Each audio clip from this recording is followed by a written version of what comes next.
Le 15 minutes, une émission présentée par Valentine Gigodeau. Bienvenue dans le 15 minutes, l'émission podcast francophone du Cambodge, un quart d'heure dédié à la francophonie et aux acteurs qui la font vivre aujourd'hui. Cette nouvelle émission est enregistrée au sein de la médiathèque de l'Institut français du Cambodge, qui se situe juste en face du bâtiment du Centre de langue, qui accueille habituellement plus de 5000 étudiants de français chaque année. Comme tous les établissements scolaires et universitaires du Royaume, l'Institut français du Cambodge vient de traverser une période difficile, intense, voire paradoxale, liée à la pandémie de la Covid-19. Pour en parler et dresser les premiers bilans post-pandémie, nous avons le grand plaisir de recevoir aujourd'hui Madame Lang Sung, directrice adjointe du Centre de langue.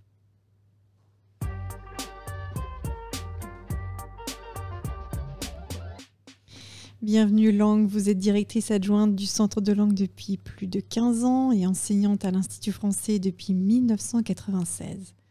Vous êtes donc ce que l'on pourrait appeler une mémoire vive de cet établissement. Vous avez connu la phase d'expansion de ce qui était à l'époque l'Alliance française suite aux accords de paix de 1991 et partagé avec toutes les équipes qui se sont succédées des périodes fastes et parfois plus difficiles. Comme nous le disions tout à l'heure, nous venons d'achever cette période si étrange de la pandémie de la Covid-19. Et est-ce que vous pourriez nous raconter un petit peu ce qui s'est passé au Centre de langue pendant ces 18 derniers mois ? Comment le passage des cours en ligne s'est opéré ? Bonjour Valentine, nous étions préparés au passage des cours en ligne et nous avions eu cette chance de terminer la session quand le décret du gouvernement nous a demandé de passer les cours en ligne, tout à fait. Donc, c'était vers le 16 mars 2020. Tout à fait, oui. Donc, la direction des cours était en contact permanent avec les autres instituts dans le monde, donc pour échanger, pour s'informer de la manière dont ils avaient mis les cours en ligne. Je pense qu'en Asie, notamment au Cambodge, nous étions le dernier pays à passer au cours en ligne. Oui, le Cambodge a eu la chance d'être le dernier pays où les écoles et les universités ont fermé. La plupart des pays voisins avaient leurs institutions qui étaient fermées bien avant nous. Tout à fait. Donc on a permis donc de bénéficier de l'expérience des pays voisins pour mettre les cours en ligne. Oui, tout à fait. Et donc cette expérience vous a permis de faire des bons choix sur la mise en place des cours en ligne. Comment ça s'est passé ? Notre choix donc s'est arrêté sur deux plateformes, Zoom et AppleLearn. Zoom parce que c'est la plus utilisée au Cambodge et AppleLearn parce que c'est celle dont les instituts dans le monde utilisent. Qu'est-ce que c'est AppleLearn ? Donc AppleLearn, c'est une plateforme qui permet donc de créer des contenus pédagogiques. Donc en fait, c'est comme un manuel, sauf que c'est un manuel beaucoup plus complet qu'un manuel papier. Oui, parce qu'on peut mettre des vidéos, on peut mettre beaucoup de choses, oui. Et est-ce que les étudiants peuvent aussi mettre des choses sur AppleLearn ? Ils peuvent, par exemple, s'enregistrer et envoyer à leur professeur, oui, tout à fait, oui. Donc pour bien comprendre comment ça s'est déroulé au mois de mars, l'Institut français ferme ses portes pour l'enseignement présentiel et vous avez à peu près, vous êtes en fin de session et donc la session suivante commençait au mois d'avril. Tout à fait, oui, après le Nouvel An. Et donc vous avez à peu près un mois pour tout mettre en ligne et pour tout créer. Pour tout mettre en ligne, pour tout créer et aussi pour former l'équipe enseignante qui n'a jamais été préparée au fait à ce passage. Oui, ça a été de façon très abrupte pour tout le monde. Et concrètement, comment ça s'est passé ? Vous aviez déjà des enseignants qui étaient formés, vous aviez déjà pris des décisions. Comment vous avez procédé ? Donc, le choix s'est arrêté sur Zoom et AppleLearn et nous avons dans l'équipe enseignante une personne spécialisée en TIS qui a pu accompagner ses collègues justement pour la création des contenus sur AppleLearn et aussi la prise en main de la plateforme Zoom. Qu'est-ce que c'est les TIS dont vous nous parlez ? Alors l'ETIS, donc, c'est tout ce qui concerne la technologie de l'information et de la communication pour l'enseignement des langues. Voilà. Donc en fait, c'est ce qu'on appellerait aujourd'hui l'enseignement numérique. Numérique, tout à fait, oui.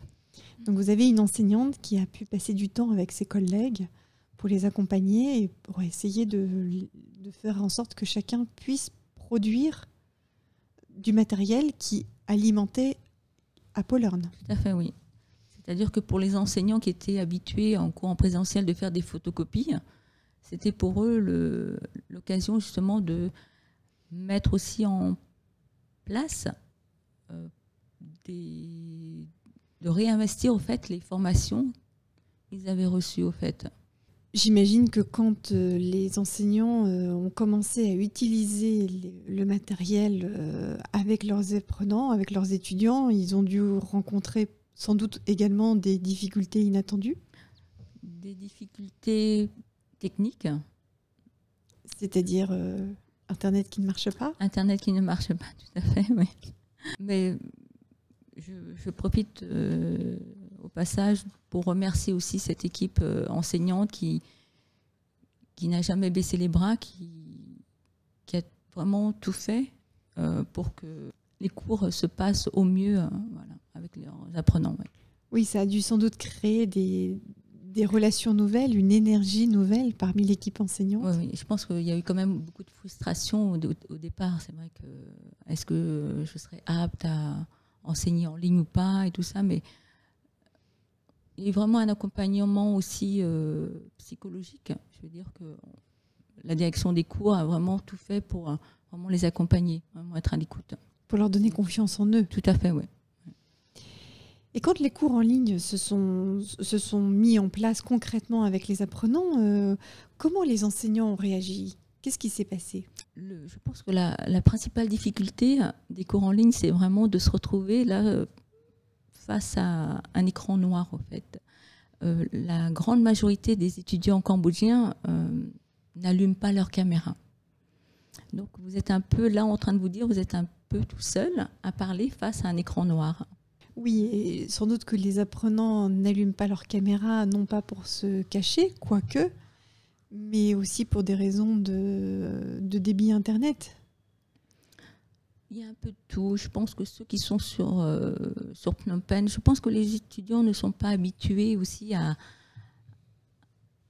allumer leur caméra ou de montrer au fait leur environnement familial, au fait.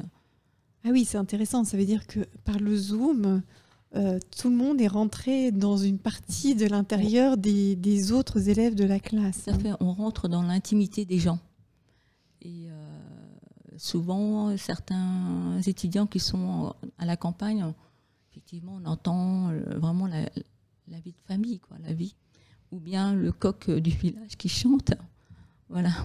Oui, effectivement, surtout pour les étudiants qui avaient dû repartir en province, quitter Phnom Penh. Oui. Ils se sont retrouvés à suivre des cours parfois dans des situations techniques, parfois assez précaires.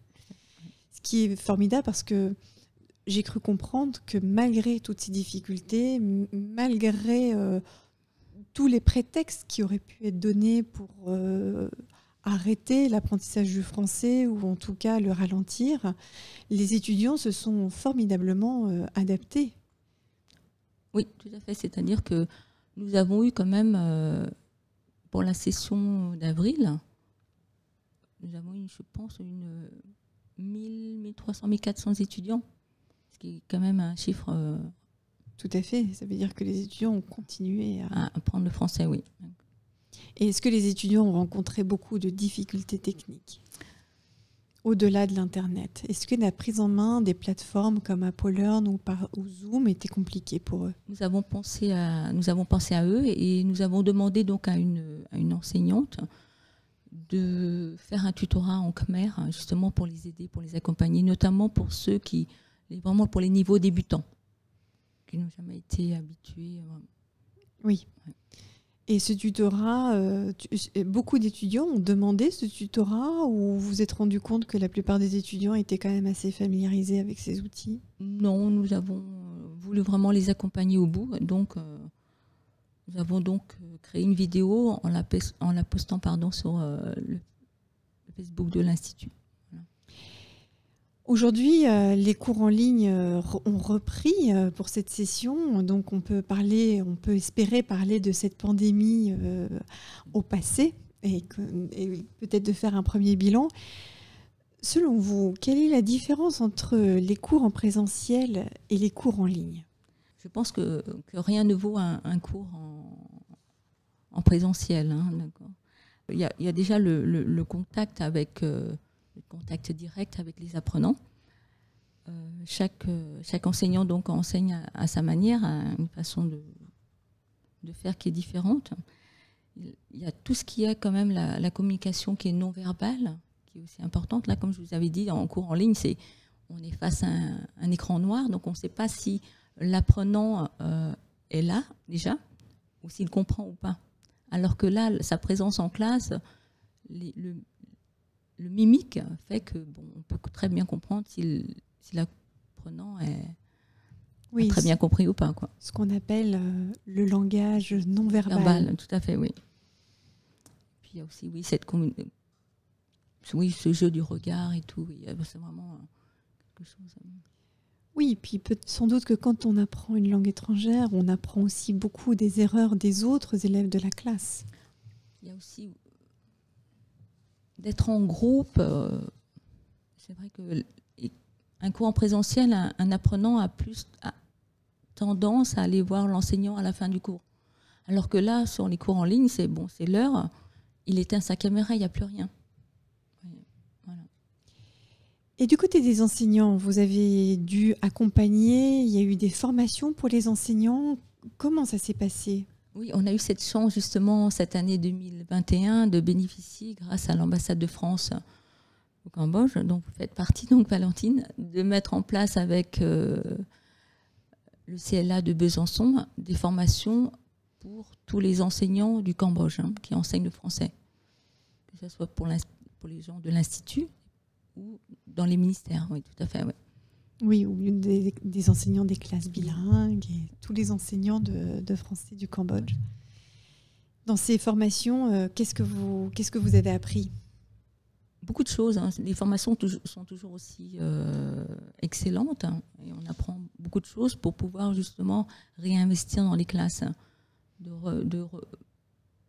revoir ses pratiques de classe, comment justement faire pour que l'enseignement soit plus attractif, et notamment avec les cours en ligne. C'est aussi l'occasion pour tous les enseignants de prendre du recul par rapport à cette période difficile et puis aussi de mieux se connaître les uns les autres, de créer peut-être des relations de travail ou d'amitié entre des enseignants de différentes structures. Oui, tout à fait. Je pense qu'on rencontrait, je pense, j'espère parler au passé, les mêmes difficultés, les mêmes interrogations, les mêmes questionnements sur comment donner des cours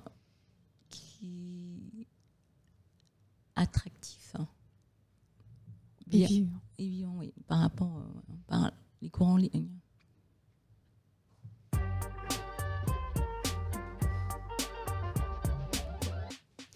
Notre podcast Le 15 minutes, l'émission de l'Institut français du Cambodge touche à sa fin. Je tiens à remercier chaleureusement Madame Lang, directrice du Centre de langue de l'Institut français, avec laquelle nous avons retracé ce que nous pourrions définir comme une petite révolution numérique et pédagogique qui s'est déroulée ces derniers mois à l'Institut français. Nous espérons que ce quart d'heure vous aura donné envie de pousser la porte de l'Institut et de profiter de ses multiples propositions.